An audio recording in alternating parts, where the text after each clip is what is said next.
Are these hearing aids that cost me thousands of dollars worth the price?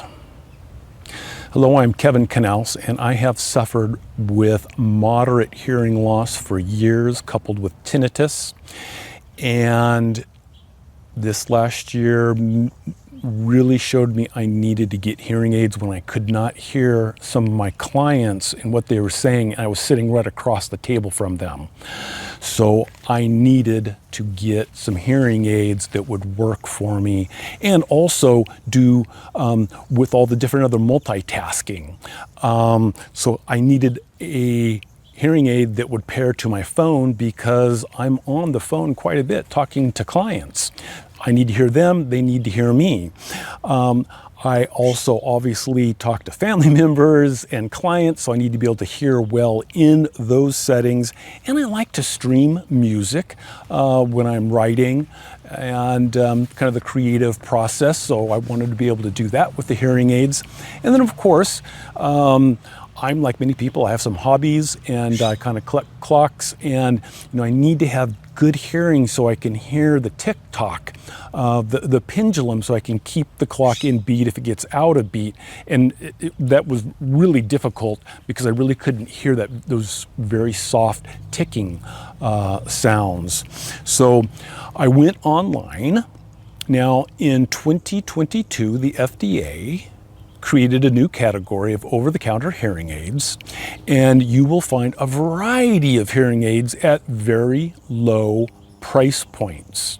And I'm thinking, okay, these may really work for me. So the first set of hearing aids I got were from Eargo. They were the Link, and they were in-ear hearing aids, and they wouldn't stay in. They kept falling out. Now, the hearing aids you get over the counter that are delivered to you, they have a variety of different tips on them. The little earbuds, the little small ones and big ones, and I tried everything, but they just kind of kept falling out. So, okay, I had to return those.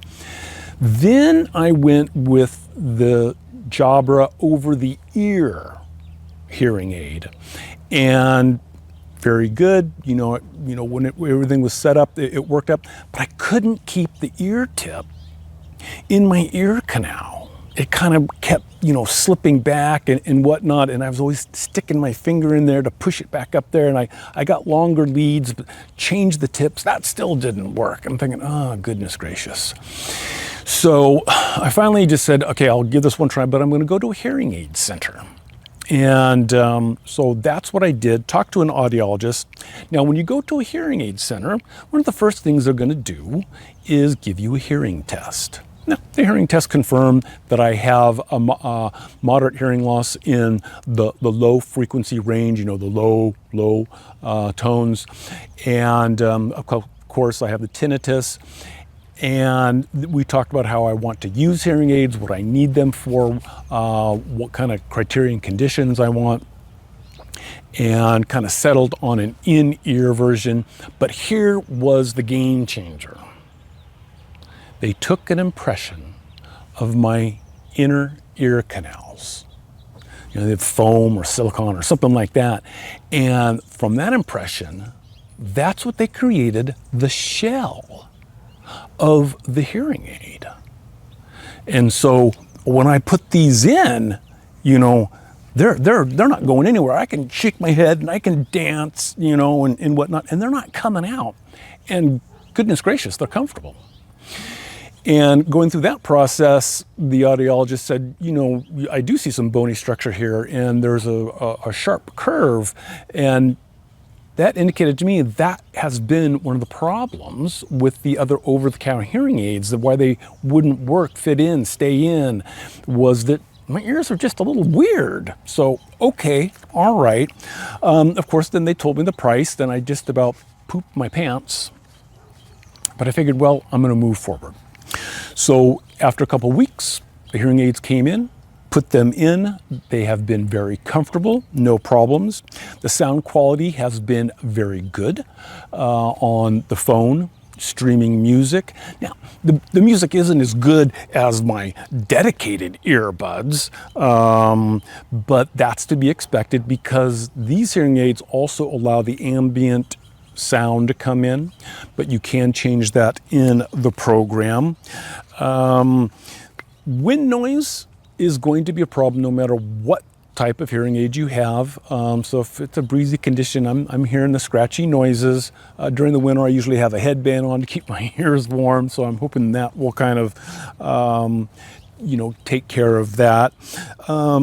The process of how the hearing aid brings in the ambient sounds and amplifies those, the different frequencies, can be a bit of a problem. I'll get into that.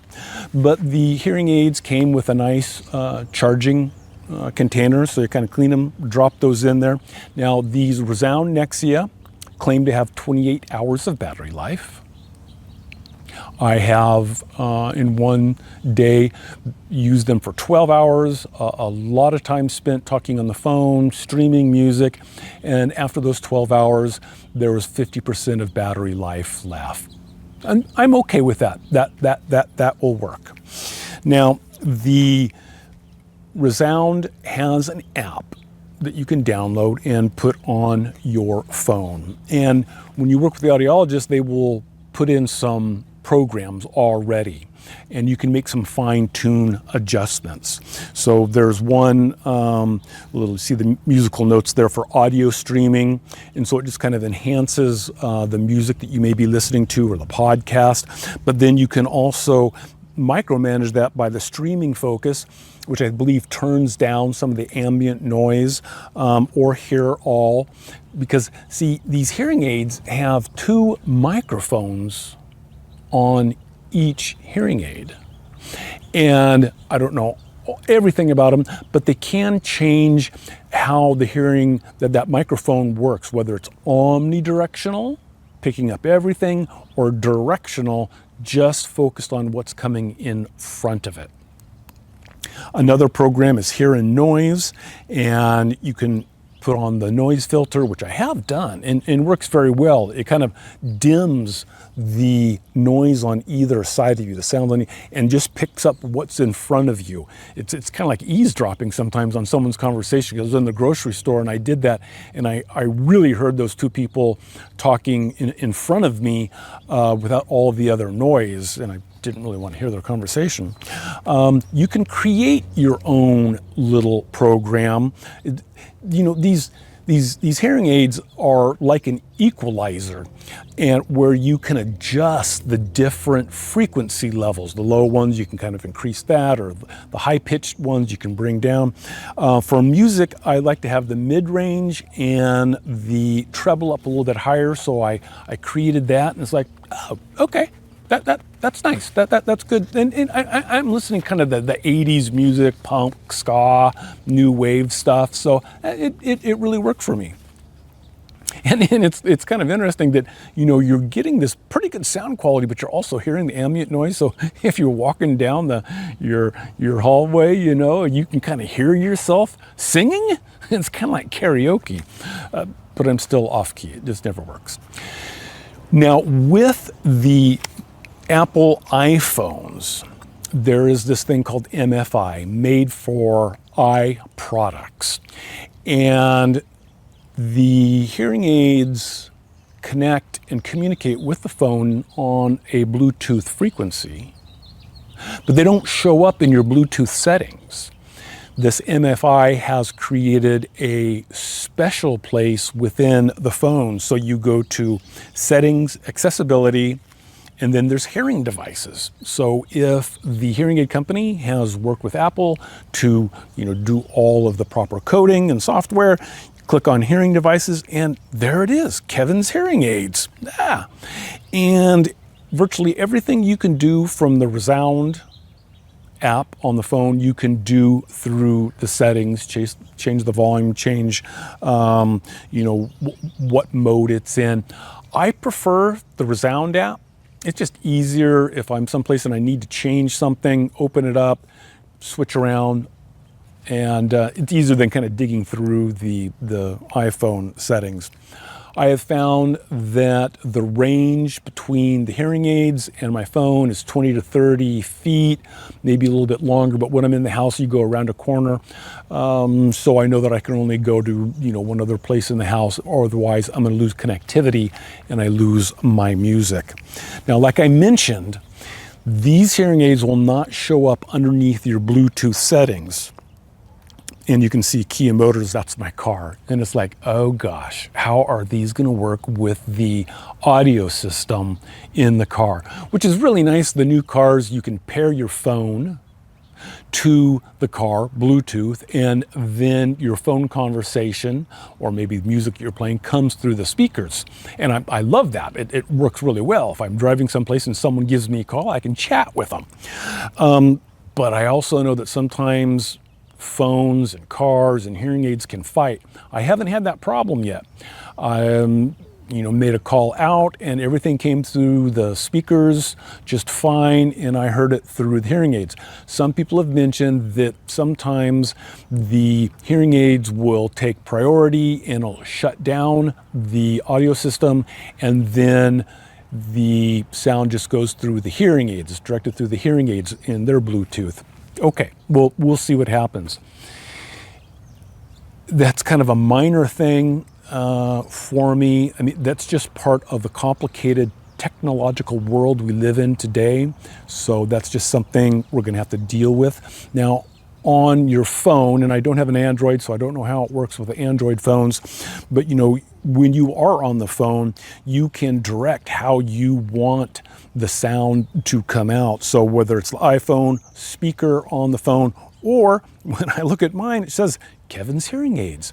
So if there is a fight, I know that I can go to the phone, click on Kevin's hearing aids, and that will go through. And I suppose that if I'm in the car and it shows Kia, I could select that and that would override anything.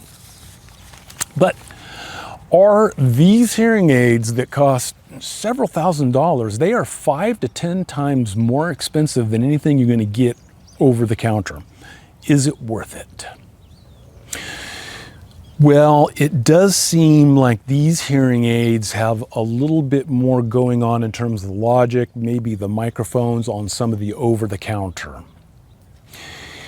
What you are paying for is working with an audiologist to pre-program and look at your hearing and help refine the hearing aid so that your experience is maximized. The biggest thing is working with the hearing aid center to create that profile of your ear canal and the shell so that the hearing aids don't fall out. They're in there and they're comfortable. That's big. That may not be a big issue for you. You may want to try a set of the over-the-counter hearing aids to see if they will work and function for you. I used these for years in their hearing aid, and they stream, and I can answer phone calls. But the problem, you can see that, they go around your collar, and sometimes they would fall off, and they were just kind of too bulky. So that's why I wanted to go to something more like the in-ear. Yeah, the hearing aids are expensive, no doubt about it. That's why maybe really look at the over-the-counter first. Visit a hearing aid center, see what they can't do for you. But it is going to be more expensive because you're kind of paying for their time and their expertise to get a properly fitted hearing aid that meets your hearing challenges. So these expensive ReSound Nexia hearing aids aren't for everyone. They are working for me, and I anticipate many years of good service. So that's where I'm at this point in time. If you have any questions or comments, you may leave those down below and I will do my best to answer them. Otherwise, you have a wonderful day and enjoy the sounds out here in nature.